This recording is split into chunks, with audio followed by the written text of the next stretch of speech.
Hello friends, एक बार फिर से स्वागत है आप सभी का मेरे यूट्यूब चैनल फॉरेस्ट्री नाउरी पे। Today we will discuss about the silvicultural system. और वीडियो शुरू करने से पहले आप सभी को नवरात्रि की हार्दिक हार्दिक शुभकामनाएं। माता की कृपा आप सभी पर बनी रहे। और तो हम लोग इसी के साथ अपने वीडियोस को शुरू करते हैं। So in this video we will dealt with the clear felling system, clear stripe felling system, then alternate stripe felling system and shelter wood system। तो चलिए वीडियो को शुरू करते हैं। इसमें जो हम लोग टॉपिक डिस्कस करेंगे, तो जो ये सीरीज हमारा रहेगा सिल्वीकल्चरल सिस्टम वाला, इसमें हम लोग डेफिनेशन स्कोप को देखेंगे, क्लासिफिकेशन देखेंगे, चॉइस ऑफ सिल्वीकल्चरल सिस्टम देखेंगे, कन्वर्जन कैसे किया जाता है एक सिस्टम को दूसरे सिस्टम में, उसको देखेंगे। Then we will talk about the management of bamboo forest and management of avenue plantation. Avenue plantation ये सीनिक ब्यूटी क्रिएट करने के लिए हम लोग एवेन्यू प्लांटेशन करते हैं। ठीक है, इसके बाद हम लोग बात करेंगे वर्किंग सर्कल के बारे में। तो चलिए पहले डेफिनेशन को देखते हैं कि what is silvicultural system. Silviculture हमने पढ़ रखा है ना। बट यहाँ है सिल्वीकल्चरल सिस्टम। तो silvicultural system can be defined as the set of silvicultural procedure worked out in accordance with the accepted set of silvicultural principles by which crop constituting forest are tended, harvested and replaced by new crop of distinctive form। ठीक है, मैं इसे आपको clearly समझाता हूँ कि silvicultural system क्या है। एक तरह का जो एक प्रोसीजर है, ठीक है, जो हम लोगों ने सिल्विकल्चरल प्रिंसिपल पढ़ रखा है, उसको जब हम अप्लाई करते हैं अपने फील्ड पे, ठीक है, जो अपने प्रैक्टिकल, जो आपने थ्योरेटिकल नॉलेज पढ़ा उसको आप जाओ फील्ड पे अप्लाई कर रहे हो, तो वो आप अप्लाई जो करोगे, जो प्रोसीजर फॉलो करेंगे, वो अकॉर्डिंग टू सिल्वीकल्चरल प्रिंसिपल जो सेट कर रखा है इन्होंने, उस प्रिंसिपल को आप फॉलो करते हो, जो प्रोसीजर अप्लाई करते हो। For what? For the tending, harvesting और replacement of old crop by the new crops of distinctive form is known as silvicultural system। okay, इसके बाद बात करें हम स्कोप एंड ऑब्जेक्टिव की, तो क्या है स्कोप और ऑब्जेक्टिव। तो पहला ऑब्जेक्टिव और स्कोप जो हमारा है, pattern of felling to be adopted for harvesting. तो जब आप हार्वेस्ट कर रहे हो, तो हार्वेस्टिंग के लिए आप कौन सा सिस्टम अप्लाई कर रहे हो, ठीक है, कौन सा सिस्टम आप चूज कर रहे हो, तो उसमें ये मदद मिलती है सिल्वीकल्चर सिस्टम से।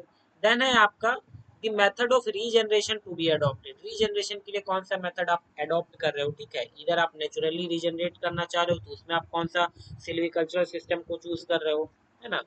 इसके बाद है the tending of new crop. ठीक है, न्यू क्रॉप जो है उसका टेंडिंग ऑपरेशन जो कर रहे हो आप, है ना, उसके लिए क्या सुटेबल होगा उसको। फोर्थ वन इज है the form of crop to be produce. ठीक है, form of crop to be produce, इधर आप इवन एज क्रॉप चाहते हो या फिर क्या चाहते हो, अनइवन एज क्रॉप चाहते हो, है ना। तो इन सभी चीज़ों के लिए हम लोगों को सिल्वीकल्चरल सिस्टम की आवश्यकता है। तो बेसिकली जरूरत इसलिए हम लोगों को पड़ रहा है क्योंकि जो नॉलेज है ना, उसको to systemise the knowledge on regeneration and felling, है ना, under the various forest condition. हम लोगों ने पढ़ा है कि क्या है, आपको एक रेगुलर फॉरेस्ट मिल जाएगा, यानी हमारा इरेगुलर फॉरेस्ट। ठीक है, तो दोनों जो अलग अलग डिफरेंट डिफरेंट टाइप्स के फॉरेस्ट हैं, कोई हाई फॉरेस्ट है, कहीं कॉपिस फॉरेस्ट है, तो इन सभी चीज़ों के लिए कौन सा सिस्टम वगैरह अप्लाई करना है, तो बेसिकली इन सभी चीज़ों को जो स्टडी को, जो हमारा नॉलेज है उसको सिस्टमाइज करने के लिए हमें इसकी ज़रूरत पड़ती है ना। It gives precaution against wrong use. ठीक है, हमारे पास एक क्या है, सेट रूल्स है, सेट प्रिंसिपल्स है, उसके अकॉर्डिंग हम लोग सिल्वीकल्चरल प्रोसीजर फॉलो करते हैं, सो दैट कि क्या है, हम कुछ गलतियां ना कर बैठे। ठीक है, raising forest crop is a very skilful job. तो उसमें क्या है कि कुछ गलतियां ना हो, इसके लिए क्या है, हमें ये प्रिकॉशन के रूप में भी ये मदद करता है। देन हमारा ये direct plant treatment of crops to get maximum yield in a sustained manner. ठीक है, सस्टेनेबल तरीके से हम लोगों को मैक्सिमम यील्ड जो मिल रहा है, वो निकालने के लिए हम लोगों को इसकी ज़रूरत पड़ती है। ओके, चलिए अब हम बात करते हैं क्लासिफिकेशन। तो जैसे मैंने बात किया कि यहाँ पे हम लोग इसको दो मेजरली ग्रुप में क्लासीफाई करते हैं, दो सिस्टम में। पहला है हाई फॉरेस्ट सिस्टम एंड दूसरा कॉपिस फॉरेस्ट सिस्टम, है ना। हाई फॉरेस्ट सिस्टम किसे कहेंगे, तो हाई फॉरेस्ट सिस्टम आर दो system in which regeneration is of seedling origin, ठीक है, इधर नेचुरली और आर्टिफिशियली। यहाँ पे क्या है, हाई फॉरेस्ट सिस्टम वैसे सिस्टम को बोल देंगे जहाँ पे क्या है कि जो रीजनरेशन आपका हो रहा है वो उसका ओरिजिन सीडलिंग से होना चाहिए, यानी सीड से, ठीक है। इधर नेचुरली हो या आर्टिफिशियली हो, इट डजेंट मैटर, बट यहाँ जो रीजनरेशन होना चाहिए वो सीड से होना चाहिए। जनरली इस केस में क्या है, रोटेशन पीरियड जो होता है काफी लॉन्ग होता है। हम लोग लॉन्ग इसलिए होता है क्योंकि जब आप सीड लगा रहे हो तो सीड क्या होगा, जर्मिनेट होगा, जर्मिनेट होने के बाद वो सीडलिंग बनेगा, सीडलिंग के बाद क्या आता है, सैपलिंग का स्टेज आता है, सैपलिंग के बाद पोल का स्टेज आता है, पोल के बाद फिर आता है हमारा ट्री का स्टेज, ठीक है। वीडियो इस पे भी हम लोगों ने बात कर रखा है, इस पे एक सेपरेट वीडियो बना हुआ है स्टेजेज ऑफ ट्री की। जो लोग नए हैं वो मेरे चैनल पे जाकर आप वीडियो को देख लो, आपको अच्छे से समझ में आ जाएगा हम सीडलिंग किसे कहते हैं, सैपलिंग किसे कहते हैं, पोल किसे कहते हैं, है ना। तो चलिए, बट यहाँ पे जो हमारा हाई फॉरेस्ट सिस्टम है इसको फर्दर क्लासिफाइड करा गया है थ्री पार्ट्स में। पहली जो है system of concentrated regeneration, system of diffuse regeneration and accessory system, ठीक है। इन तीनों के बारे में हम लोग वीडियो पे जैसे जैसे बढ़ेगी सीरीज उसमें हम लोग बात करते जाएंगे, ठीक है। सेकंड है हमारा copies forest system. Copies forest system generally क्या होता है कि ऐसे सिस्टम जिसमें जो रीजनरेशन होता है वो जनरली वो कॉपीज ओरिजिन का होता है, दैट मीन्स की रीजनरेशन थ्रू कॉपीज होता है, ठीक है। कॉपीज क्या होता है, तो ये वेजिटेटिव ग्रोथ है, ठीक है। जो लोग नए हैं वो आर्टिफिशियल रीजनरेशन वाली लेक्चर्स को जाके देख लो, उसमें कॉपीसिंग के बारे में बता रखा है मैंने। तो कॉपीज फॉरेस्ट सिस्टम समझ गए आप लोग। अब चलिए हम लोग आगे देखते हैं यहाँ क्या है कि यहाँ पे आपको रोटेशन पीरियड जो होता है क्रॉप्स का ये थोड़ा शॉर्ट होता है।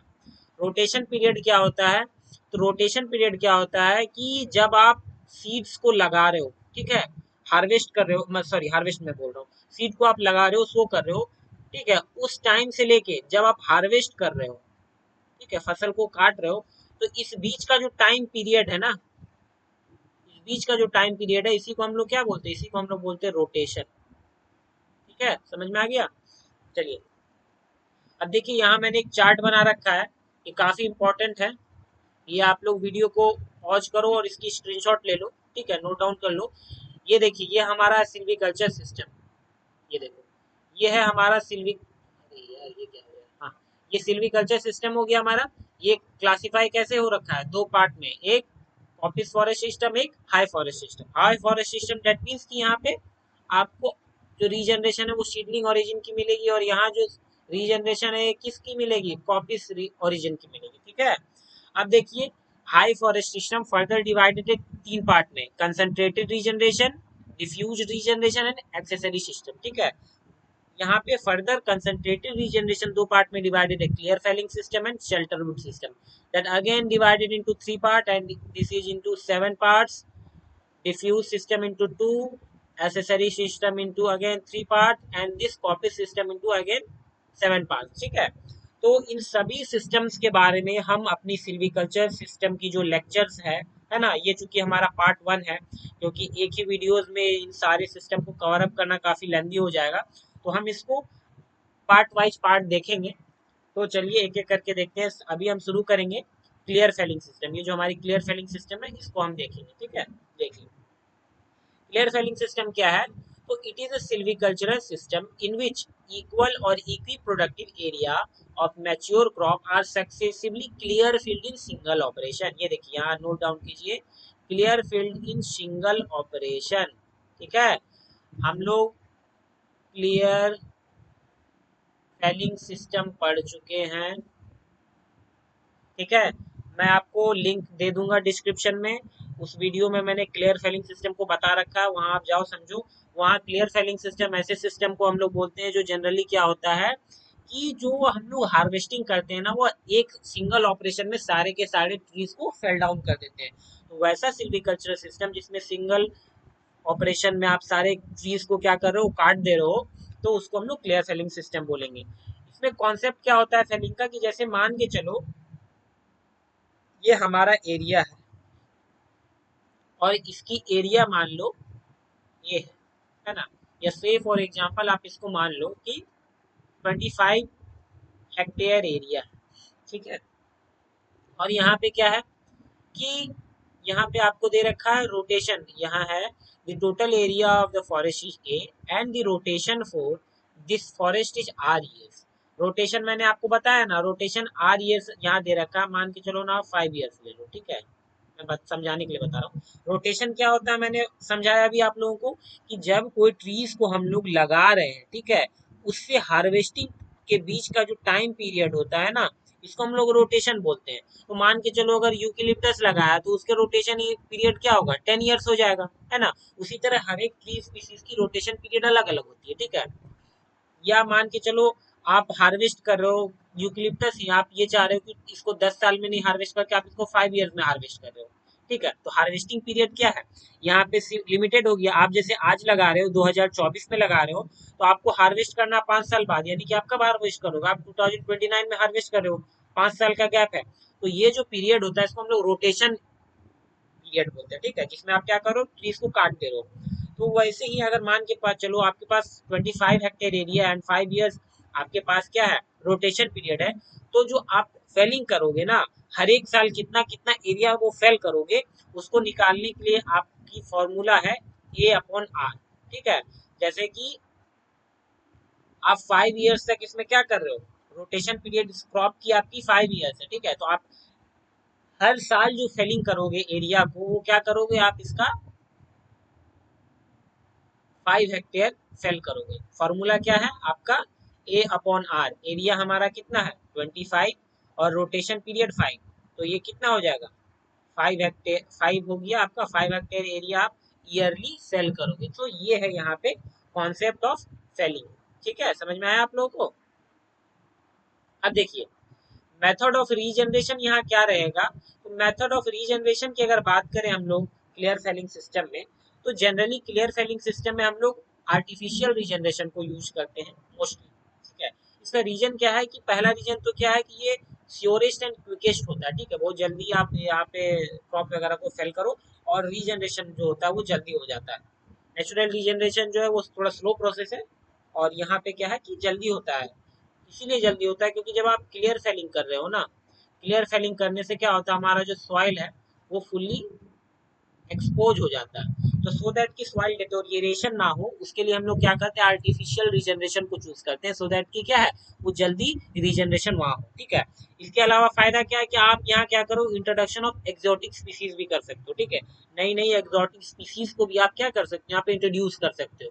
नेचुरल रीजनरेशन में यहाँ आपको ये देखने को नहीं मिलेगा, है ना। इसीलिए देन क्या है कि आर्टिफिशियल रीजनरेशन आपको अच्छा फाइनेंशियल रिटर्न देता है, सो दैट यहाँ पे आप ये अप्लाई कर सकते हो। और यहाँ सीडलिंग स्टैब्लिशमेंट जो होता है ये जल्दी होता है as compare to natural regeneration.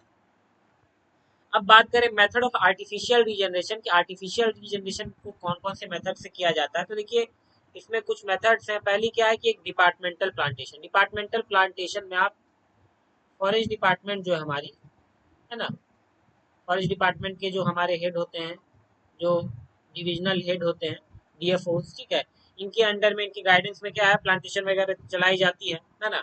तो ये आप आर्टिफिशियल रीजनरेशन हो गया। इसके अलावा तोंगिया, तोंगिया का मतलब जो है, आप इसको तोंगिया को मैं और डिटेल में एक वीडियो बनाऊंगा, उसमें आपको बताऊंगा। तोंगिया एक तरह से एक सिस्टम है, ठीक है।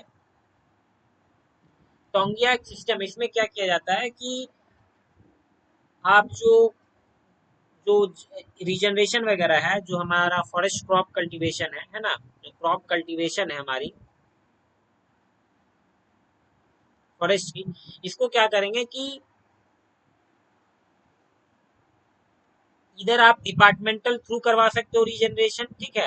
डिपार्टमेंट में आप मान के चलो फॉरेस्ट डिपार्टमेंट है, वो क्या करती है, फॉरेस्ट डिपार्टमेंट आपकी वो क्या करेगी, प्लांटेशन करवाएगी, है ना, प्लांटेशन कराएगी। वो क्या करेगी, इधर NGO को इन्वॉल्व करेगी, या फिर किसी प्राइवेट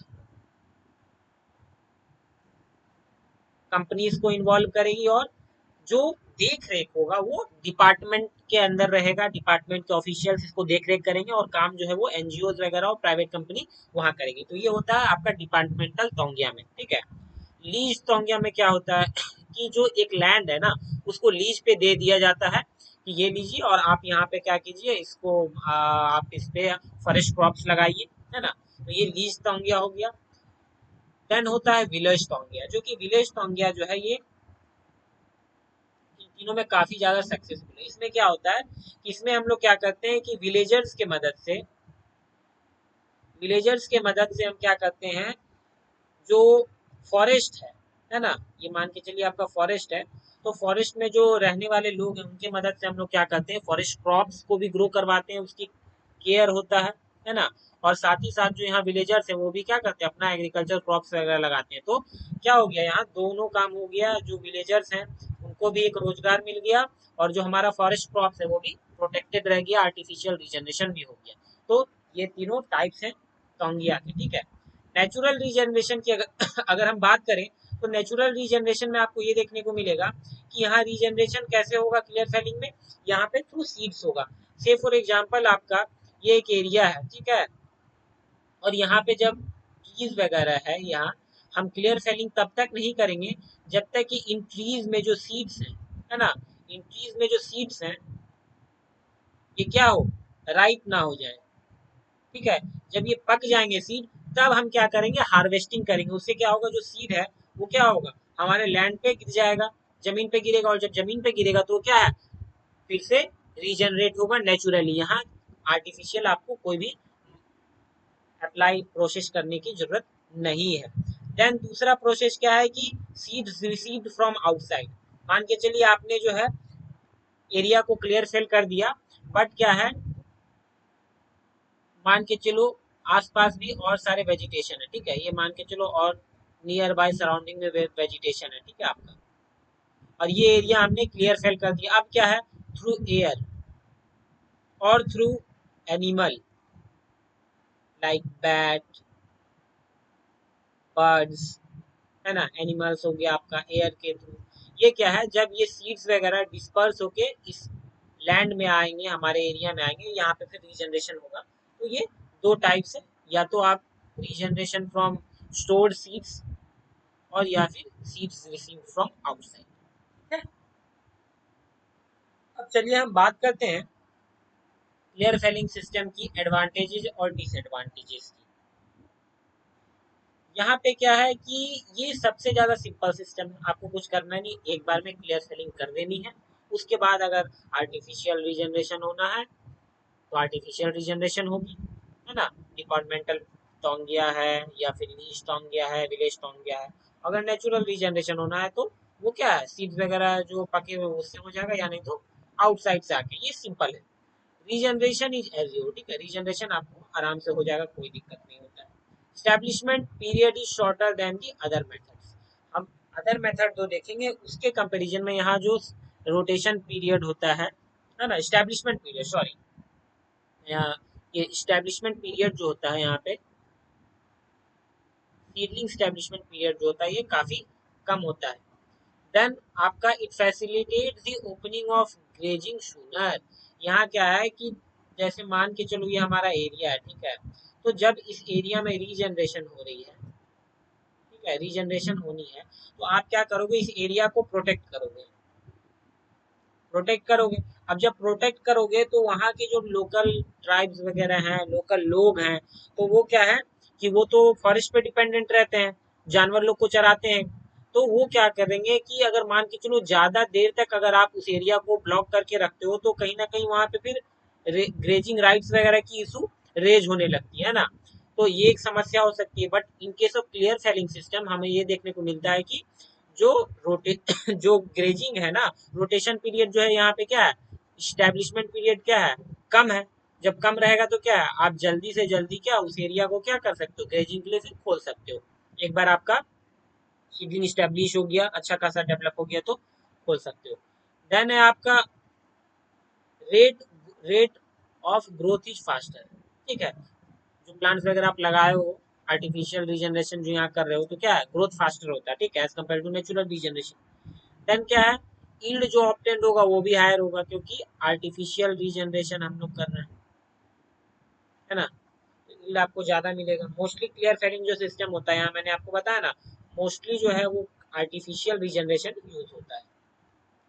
इसके साथ कुछ डिसएडवांटेजेस भी हैं। डिसएडवांटेजेस क्या है कि यहाँ पे आपको नेचुरल रीजनरेशन काफी डिफिकल्ट हो जाएगा, नेचुरल रीजनरेशन काफी डिफिकल्ट रहता है, ठीक है, और ये प्रोसेस जो है काफ़ी कॉस्टलियर भी होता है। कॉस्टलियर इसलिए होता है क्योंकि यहाँ पे हम लोग क्या अप्लाई कर रहे हैं, यहाँ हम अप्लाई कर रहे हैं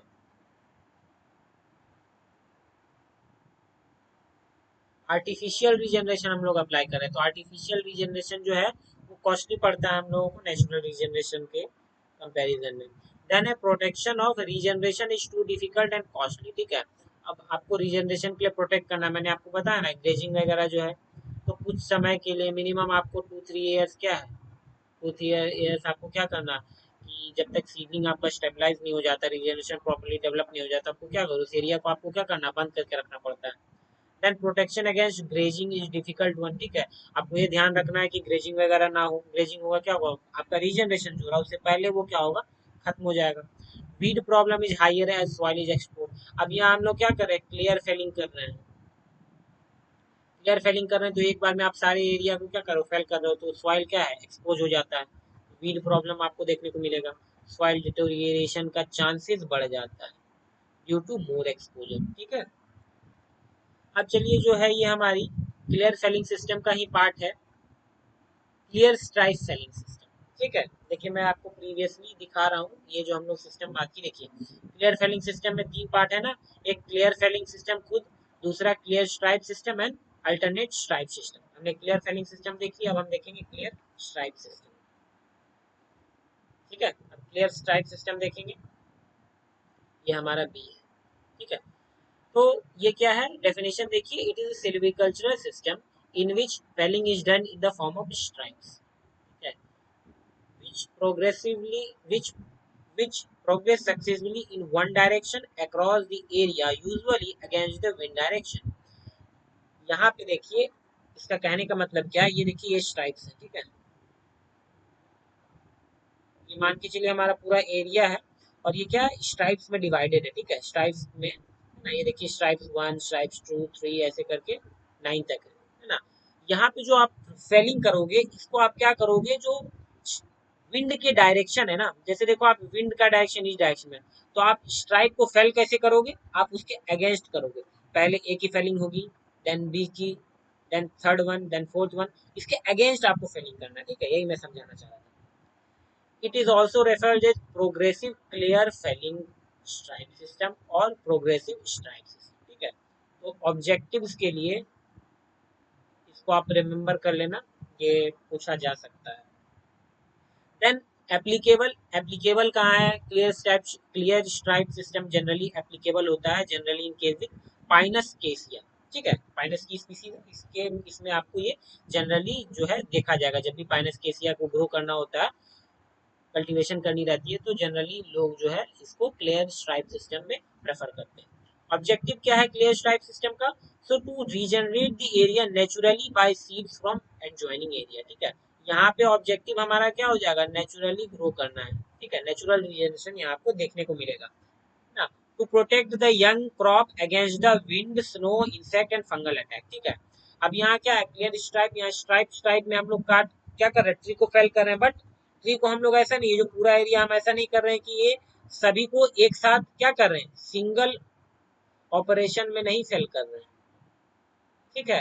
दैट मीन्स सिंगल टाइम, एक ही टाइम में पूरा नहीं, आप क्या कर रहे हो, सक्सेसिवली क्या कर रहे हो, प्रोग्रेसिवली क्या करो, पहले आपने इसको फेल करा, अब इसको फेल करने के बाद आप इसको फेल करोगे, जब यहाँ फिर हो जाएगा तब आप इसको फेल करोगे। इससे क्या है कि जब आपने इस एरिया को फेल करा, अब आप फिर सेकेंड एरिया को फेल कर रहे हो, थर्ड एरिया को फेल कर रहे हो, तब धीरे धीरे क्या होगा, जैसे जैसे आप आगे फेल करते जा रहे हो, आपका पीछे जो एरिया है ये क्या है, रीजनरेशन होते जा रहा है ना। तो सॉइल जो है वो ज्यादा एक्सपोज नहीं रहेगा, सो दैट कि आपका सॉइल डिटोरिएशन भी नहीं होगा। और दूसरी बात क्या है कि जो ट्रीज वगैरह वहां पहले से हैं वो क्या करेंगे, एक प्रोटेक्शन की तरह बिहेव करेंगे, जो कि यंगर क्रॉप को प्रोटेक्शन देंगे against wind, snow, insect and fungal attack, ठीक है। अब चलिए यहाँ बात करें मेथड ऑफ रीजनरेशन की, तो रीजनरेशन, तो यहाँ पे रीजनरेशन जो होता है जनरली, मोस्टली जो होता है यूजुअली नेचुरल रीजनरेशन होता है।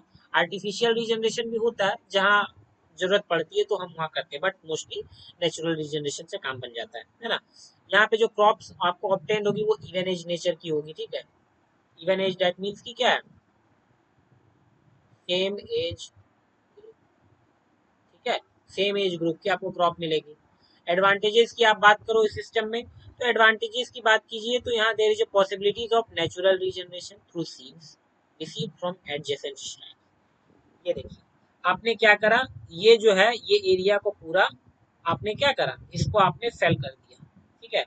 अब जब आपने इस एरिया को फेल करा, यहाँ पे तो ट्रीज हमारे बचे हुए हैं, तो ये जो सेकंड वाले स्ट्राइप के ट्री हैं इसके सीड्स यहाँ ट्रांसफर हो गया।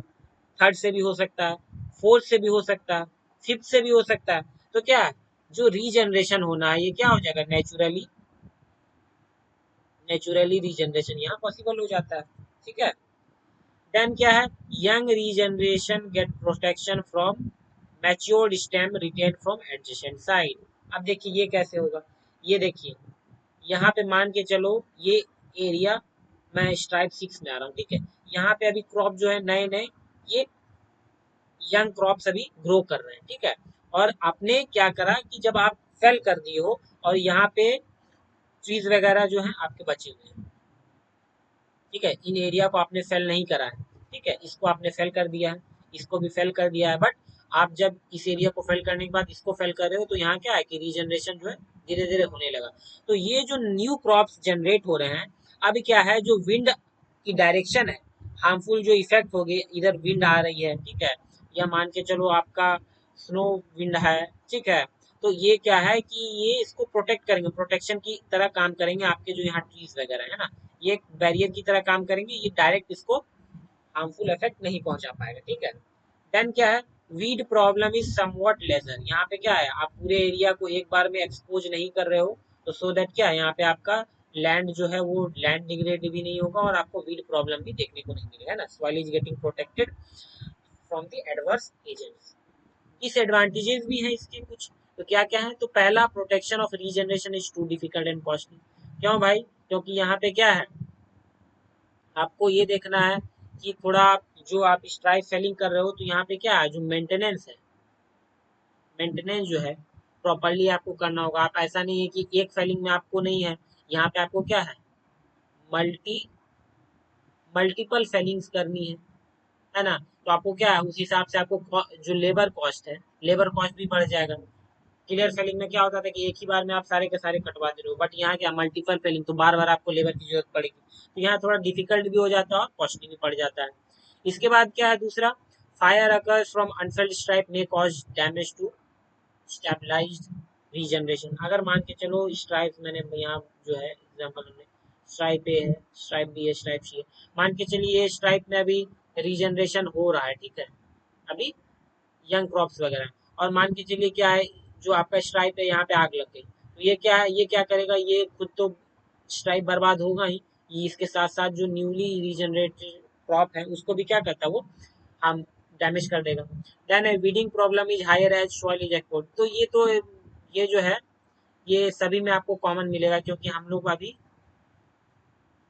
क्लियर फेलिंग सिस्टम पढ़ रहे हैं, ठीक है, क्लियर फेलिंग सिस्टम पढ़ रहे हैं, तो आपको यहाँ पे जो वीड प्रॉब्लम है और सॉइल डिटोरिएशन का प्रॉब्लम आपको मिलेगा ही, ठीक है। तो एग्जाम में अगर आपको ये क्वेश्चन आ जा रहा है, अगर आप फॉरेस्ट्री ऑप्शनल का पेपर दे रहे हो, मेंस पेपर में अगर आपको आ जाता है कि डिसएडवांटेजेस बताइए, तो क्लियर फेलिंग के जितने भी टाइप्स है ना, उसमें ये दोनों पॉइंट आप मेंशन कर देना, आपको इसमें फुल नंबर आएगा, कहीं नंबर कटेगा नहीं, ठीक है। ये दोनों प्रॉब्लम जो है कॉमन है क्लियर फेलिंग सिस्टम में। चलिए अब हम बात करते हैं जो हमारा तीसरा है, क्लियर सेलिंग सिस्टम का ही पार्ट है, ये है अल्टरनेट स्ट्राइक सिस्टम, ठीक है। इसमें क्या है, सिंपल है, देखिए मैं बता दे रहा हूँ एक बार। It is a silviculture system in which clear felling is done in the form of stripes where the clear field stripes is altered with unfelled stripe of similar weight. देखिए सिंपल यहाँ पे लॉजिक ये लगाना है कि जैसे जो हमारा स्ट्राइक था ना, अभी जो हमने बात करा क्लियर स्ट्राइप सिस्टम है, अगर मान के चलो अल्टरनेट में क्या, आप पहले इसको अगर फेल कर दियो तब इसको नहीं फेल करके इसको फेल करो, ठीक है, अल्टरनेट अल्टरनेट, इसको हम लोगों ने फेल करा, है ना, इसको फेल करा, इसको फेल करा, इन दोनों को छोड़ दिया, अल्टरनेट को छोड़ दिया, ठीक है। एप्लीकेशन इसको मिल जाएगा आपको जब साल आप ग्रो कर रहे हो, साल प्लांटेशन में, फर प्लांटेशन में, आकाशिया मेरेंसी प्लांटेशन में, ठीक है। फेलिंग पैटर्न क्या होगी, तो इसमें देखिए width of felled and unfelled stripe vary with the different place, जगह जगह ये अलग अलग होता है, ठीक है। जनरली क्या है, इंडिया में जो विड्थ है जिसको आप फेल कर रहे हो, क्लियर फेल्ड स्ट्राइप की विड्थ 12 मीटर से 20 मीटर रखी जाती है और अनफेल्ड स्ट्राइप की विड्थ 36 से 54 मीटर रखी जाती है। एग्जाम्पल के तौर पे ये देखो, अगर आपको ये वाली एरिया फिल करना है तो इसकी विड्थ आप 12 मीटर से 20 मीटर को फिल करोगे, फिर ये वाला छोड़ दोगे एरिया जो कि 36 से 54 मीटर का होगा, फिर आप इसको 12 से 20 मीटर में फिल करोगे, फिर आप इसको इतना छोड़ दोगे, फिर यहाँ फिल करोगे, ठीक है। तो ये इसकी फिलिंग पैटर्न है। एडवांटेजेस यहाँ देख लीजिए, एडवांटेजेस क्या है, it supply seed naturally from unfelled stripes from both sides, ठीक है। जैसे कि हम लोगों ने यहाँ देखा था, यहाँ पे एक ही साइड से आपको क्या है, जो सीड्स वगैरह है एक ही साइड से मिल रहा है, लेकिन अल्टर्ड स्ट्राइप सिस्टम जो है, यहाँ पे आपको सीड्स, मान लो आपने इसको फेल कर दिया इस एरिया को, तो यहाँ पे जो ट्रीज है, यहाँ पे जो ट्रीज है दोनों साइड से क्या है, आपको रीजनरेशन जो है सीड्स वगैरह से हो जाएगा, ठीक है। ये इसके एडवांटेजेस है। Then it causes lesser damage to seed bearer, ठीक है।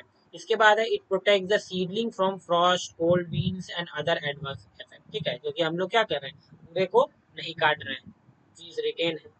डिसएडवांटेज की बात करें तो problem in extraction of timber from forest, इसलिए आएगी क्योंकि देखिए यहाँ हम लोगों ने पूरा क्लियर फेलिंग नहीं करा है, क्लियर फेलिंग नहीं करा है, ट्रीज क्या है, रिटेन है। तो जब आप फेल करोगे टिम्बर को ना, तो आपको ये ध्यान देना होगा कि जब आप फेल कर रहे हो तो दूसरे जो ट्रीज वगैरह वहाँ है उसको डैमेज ना हो, ठीक है। और फिर अगर वो फेल हो गया तो फिर उसको निकालने में भी दिक्कत आएगी क्योंकि ट्रीज वगैरह है। इसके बाद क्या है, no protection from shade bearing species, मैंने आपको बताया कि जो ट्रीज हैं उसके कुछ आपको मिलेंगे लाइट डिमांडर, कुछ मिलेंगे शेड बियर है, ठीक है। लाइट डिमांडर ऐसी स्पीसीज है जिसको लाइट चाहिए, लाइट मिलेगा तभी वो अच्छा ग्रो करेंगे। शेड बियरर ऐसे हैं क्या कि जो कि शेड को टॉलरेट कर सकते हैं, ठीक है। तो यहाँ पे क्या है कि आपको इसमें देखेंगे कि कोई प्रोटेक्शन नहीं है शेड बियरर स्पीसीज के लिए, ठीक है। इसके बाद आपको, सॉरी यहाँ फायर होगा, fire protection is difficult one, fire protection difficult इसीलिए है कि मान के चलो ये देखो, ये आपको आग लग गया, ठीक है।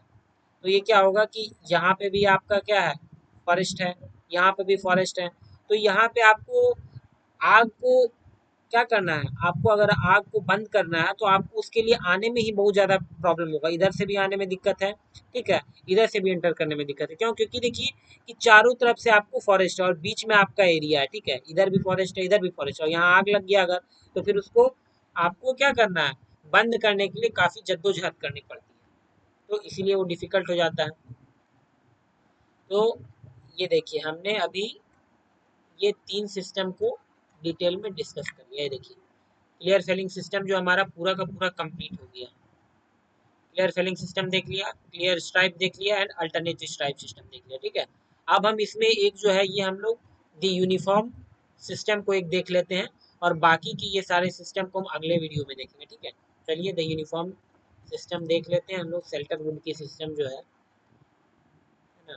चलिए शेल्टरवुड सिस्टम, ठीक है, इसमें पहली सिस्टम जो है हमारी यूनिफॉर्म शेल्टरवुड सिस्टम है ना। ये क्या है, uniform shelterwood system is a kind of shelter belt system और shelterwood system aiming at concentrated regeneration in which the canopy is uniformly opened up to over the area for obtained uniform regeneration, है ना। और इसे हम लोग compartment system या शेल्टरवुड compartment system भी कहते हैं। क्यों, क्योंकि ये देखिए ये मान के चलो ये आपका एरिया है, ठीक है, हम क्या, और यहाँ पे क्या चारों तरफ आपका फॉरेस्ट है ना, पूरा हर एक जगह फॉरेस्ट है।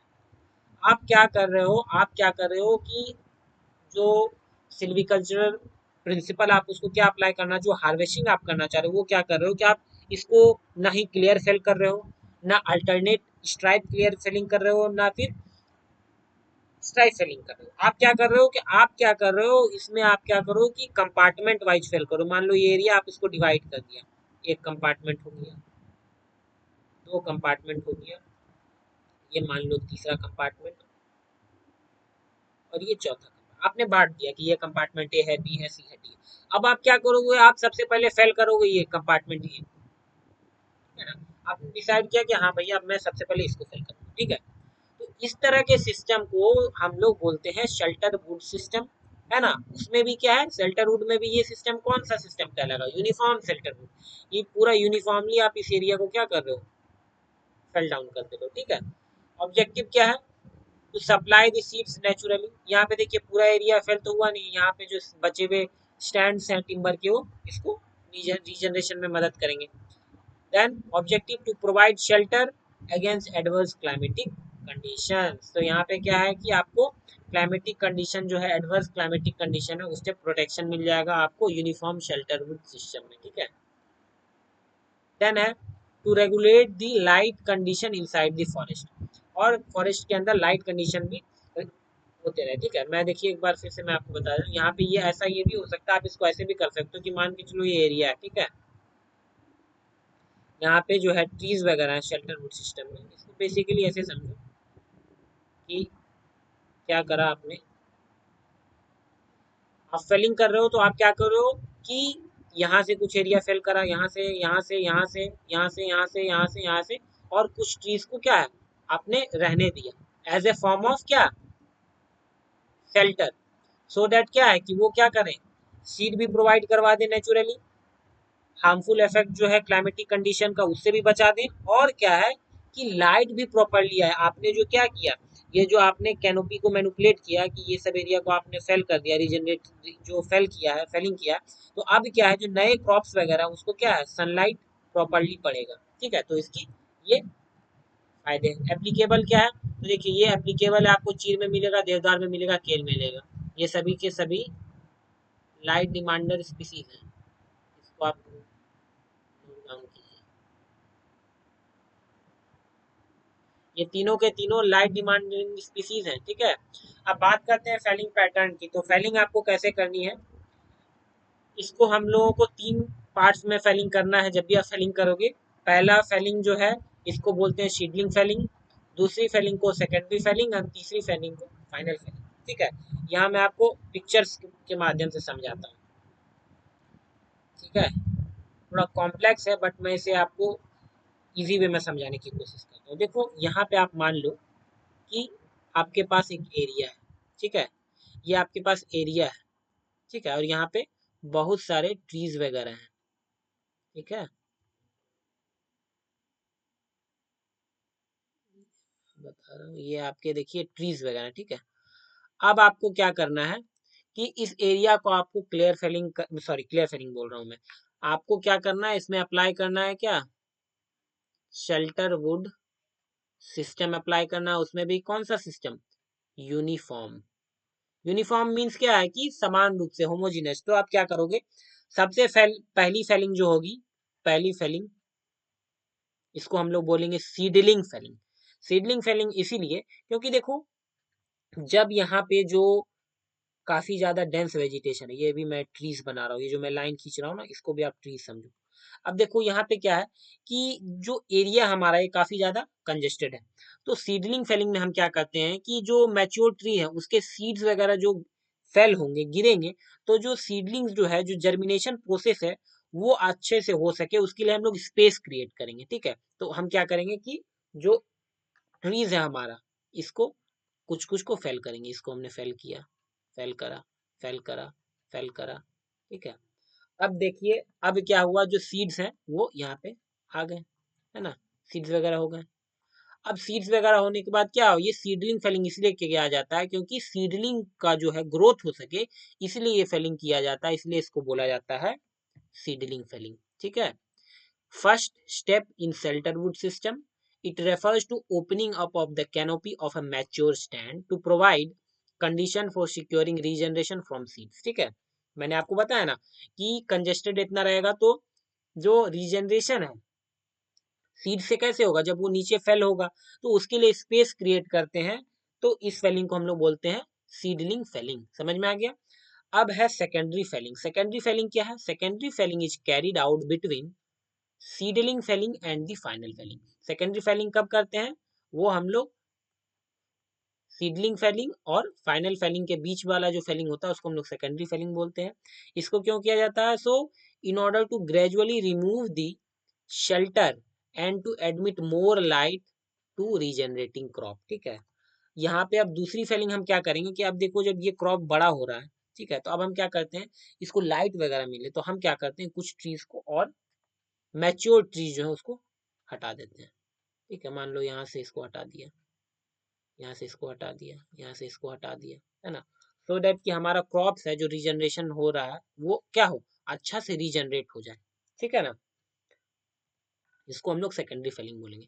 एंड फाइनल फेलिंग क्या है, इस फेलिंग में लास्टली जब हमारा ट्रीज वगैरह जो अच्छा ग्रो कर जाता है तो उसमें हम लोग क्या करते हैं, उस ट्रीज को हार्वेस्ट कर देते हैं। तो ये फेलिंग है, it is the removal of the last seed और shelter trees after regeneration has been affected under shelter root system. ठीक है, तो जब हमारा ये जो ग्रो कर रहा था क्रॉप ये मैच्योर हो जाएगा, है ना, तो हम क्या करेंगे, इसको हार्वेस्ट कर देंगे।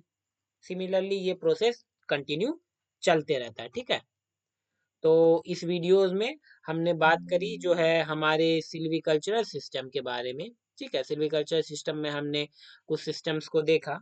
अब अगली जो सीरीज होगी इसकी, इसमें हम और डिटेल में फिर हमारे जो सिस्टम्स बच गए हैं उन सभी सिस्टम्स को हम देखेंगे। सो इस वीडियो के साथ, इस चैनल के साथ आप बने रहें ताकि रेगुलरली आपको फॉरेस्ट्री ऑप्शनल की प्रिपरेशन चलती रहे और वीडियोस मिलते रहे, है ना। और वीडियो आपको अच्छा लग रहा हो तो लाइक, सब्सक्राइब और कमेंट जरूर करें ताकि मुझे भी वीडियोस बनाने की मोटिवेशन मिलती रहे। Thank you.